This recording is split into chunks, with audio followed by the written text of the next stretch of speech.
Imagine waking up one morning and discovering your country is bigger than it was yesterday. It sounds impossible, but for more than half a century, one nation has been quietly doing exactly that. Not by invading its neighbors, not by buying new territory, not through war or diplomacy, but by building brand new land out of the sea. Singapore is one of the smallest countries on Earth.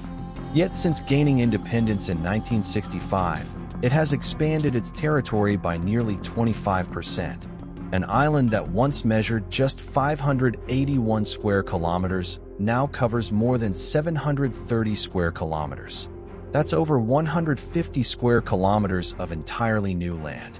Land where there was once nothing but open water, entire airports, financial districts, container ports, luxury hotels, and neighborhoods where millions of people now live. All built on land that simply did not exist a few decades ago. But how do you create an island from the ocean? Where did the millions of tons of sand come from? Why did neighboring countries eventually ban exports? And could Singapore's greatest engineering achievement also become one of its greatest environmental challenges? This is the incredible story of how Singapore created land from the sea. To understand why Singapore chose to build land from the sea, you first have to understand the country itself. Singapore is unlike almost any other nation. It is a city, a sovereign country, and an island, all at the same time. Located at the southern tip of the Malay Peninsula, Singapore sits beside one of the busiest shipping routes on Earth, where the Indian Ocean meets the South China Sea. Every day, thousands of cargo ships pass through these waters, carrying goods worth billions of dollars. Its location is one of the greatest strategic advantages in the modern world. But geography also gave Singapore a serious problem. It had almost no room to grow. When Singapore unexpectedly became independent in 1965, it faced enormous challenges. There was no oil, no major rivers, no significant farmland, no valuable mineral resources. Even fresh water had to be imported. Many doubted whether such a tiny nation could survive on its own. Singapore's founding Prime Minister, Lee Kuan Yew, understood that independence alone meant nothing without long-term survival. He famously described Singapore as a heart without a body, a thriving port, but no vast country behind it, no natural resources to depend on. Every square meter of land suddenly became one of the nation's most valuable assets. As industries expanded, the population grew, and the economy accelerated. One question became impossible to ignore. Where would the next generation build their future? Singapore couldn't expand inland. There was only one direction left: out into the sea. At first glance, land reclamation sounds surprisingly simple. Take sand, dump it into the ocean, wait for new land to appear. In reality, it is one of the most complex forms of civil engineering ever developed. Everything begins with the seabed. Before construction can even start, engineers spend months studying underwater geology. They analyze sediment layers, ocean currents, water depth, and how the ground will behave after millions of tons of weight are added. Only then can construction begin. Massive rock walls are built around the future coastline, forming a giant enclosure known as a reclamation bund. This acts like a container, holding everything in place. Next comes the sand, but not just any sand. Desert sand is almost useless. Its grains are too smooth and too rounded to lock together under pressure. Instead, engineers require coarse marine or river sand capable of supporting enormous structures. Some of the world's largest dredging ships vacuum sand directly from the seabed. Floating pipelines then transport that material for kilometers across the ocean. Hour after hour, day after day, month after month, millions of cubic meters of sand are pumped into the enclosed area. The water slowly drains away. The seabed rises. And eventually, something extraordinary happens. Where waves once rolled across open water, solid ground begins to emerge. Not naturally, but entirely through engineering. Singapore's first reclamation projects were surprisingly modest. Long before giant dredging ships existed, workers expanded sections of the coastline using little more than rock, soil, and manual labor. Even during British colonial rule in the 1800s, parts of today's financial district were reclaimed from tidal flats. But after independence, everything changed. Land scarcity was no longer an inconvenience.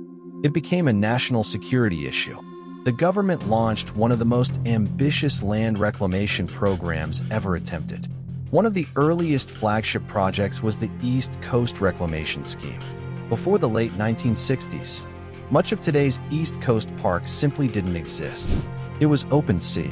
Today, that same coastline is home to beaches, parks, residential neighborhoods, expressways, and thousands of families.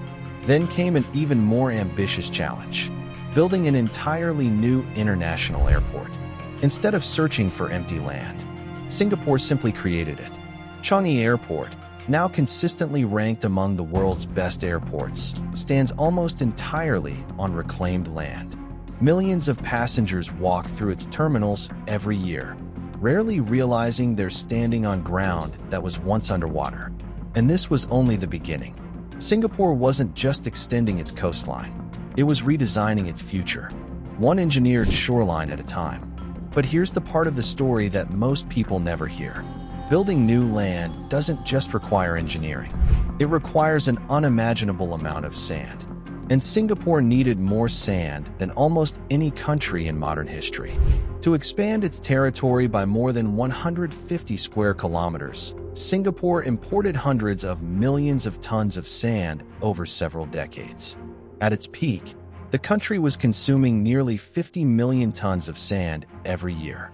The primary suppliers were its closest neighbors: Indonesia, Malaysia, Cambodia, Vietnam. For years, barges loaded with sand crossed Southeast Asian waters, fueling Singapore's remarkable expansion. But eventually, the consequences became impossible to ignore. In parts of Indonesia, coastal erosion accelerated dramatically. Fishing communities watched their shorelines disappear. Coral reefs were buried beneath disturbed sediment. Some reports even claimed that several tiny islands had vanished after years of intensive dredging. Whether every disappearance was caused solely by sand mining remains debated, but the environmental damage was undeniable. Governments across the region began taking action. Malaysia restricted exports. Indonesia imposed a complete ban in 2007. Cambodia followed in 2009. Vietnam banned exports in 2010. Almost overnight, Singapore's supply chain collapsed. The country had solved one problem, only to face an even bigger one. Without sand, its future expansion seemed impossible. But Singapore has a habit of turning impossible problems into engineering challenges. If enough sand no longer existed, the answer wasn't to stop building. It was to build differently. Engineers looked toward a country that had been fighting the sea for centuries: the Netherlands. There, they found an idea known as polder construction. Instead of filling an entire section of ocean with massive quantities of sand, engineers first build strong seawalls around the area. The water inside is then pumped out. This creates usable land while requiring far less fill material. Singapore adapted this technique for its own coastline. One of the best examples is Pulau Tekong, a military training island that was expanded using a combination of traditional reclamation and modern polder engineering. The result was remarkable. Millions of tons of sand were saved without sacrificing stability. But that wasn't the only innovation. Engineers also began recycling construction waste. Concrete from demolished buildings, stabilized marine clay, and advanced soil improvement techniques were incorporated into new reclamation projects. One breakthrough proved especially valuable: deep cement mixing. Instead of waiting years for reclaimed land to settle naturally, engineers injected cement deep into soft ground. The process dramatically strengthened the soil, allowing construction to begin years earlier. Singapore was no longer just reclaiming land. It was redefining how land reclamation could be done. No project better demonstrates Singapore's ambition than Marina Bay. Today, it is one of the world's most recognizable skylines. Luxury hotels, glass skyscrapers, financial headquarters, gardens filled with futuristic super trees. Millions of tourists visit every year. Yet only a few decades ago, almost none of it existed. The area was once a shallow tidal basin at the mouth of the Singapore River. Mudflats, open water, little commercial value. But Singapore's planners saw something no one else did. They saw room for an entirely new downtown. Over the following decades, engineers enclosed the bay and built the Marina Barrage, transforming the tidal estuary into a massive freshwater reservoir. The project achieved two goals at once. It created valuable new land, and it strengthened Singapore's long-term water security. Soon after came one of the country's most iconic landmarks, Marina Bay Sands, the famous rooftop infinity pool, the futuristic architecture, the surrounding financial district, even the breathtaking gardens by the bay, all stand on reclaimed land that was once beneath the sea. Singapore wasn't simply expanding its coastline anymore. It was creating an entirely new symbol of the nation itself. Every engineering miracle comes with a cost, and Singapore's land reclamation program is no exception. Long before skyscrapers and artificial coastlines appeared, Singapore's shores were covered with mangrove forests, coral reefs, seagrass meadows, and tidal wetlands. These ecosystems weren't just beautiful. They protected the coastline from erosion, supported thousands of marine species, stored enormous amounts of carbon, and provided a natural barrier against storms. But as the city expanded, much of that coastline disappeared. Today, Singapore has lost more than 90% of its original mangrove forests. Many coral reefs suffered from sediment released during dredging operations. Fine particles settled over living coral, blocking sunlight and damaging fragile marine ecosystems. To its credit, Singapore has spent years trying to reduce these impacts. Marine protected areas have been established. Artificial reefs have been installed. Environmental impact assessments are now required before major reclamation projects begin. Yet the reality remains difficult to ignore. The Singapore we see today was built through one of the greatest engineering transformations in modern history. But part of that transformation came at the expense of nature. If Marina Bay represents Singapore's image, then Tua's megaport represents its future. Located on Singapore's western coast, Tuas is currently becoming the largest fully automated container port on Earth. When completed in the 2040s, it will handle up to 65 million shipping containers every year, nearly double Singapore's current capacity. But what makes Tuas truly remarkable isn't just its size. It's how it will operate. Autonomous cranes, driverless transport vehicles, artificial intelligence coordinating cargo around the clock. A port designed for the next generation of global trade. And almost all of it stands on reclaimed land. To build Tuas, engineers created more than 1,300 hectares of entirely new ground. Think about that for a moment. An entire industrial city, built where open sea existed only a few years ago. Singapore understands something many countries do not.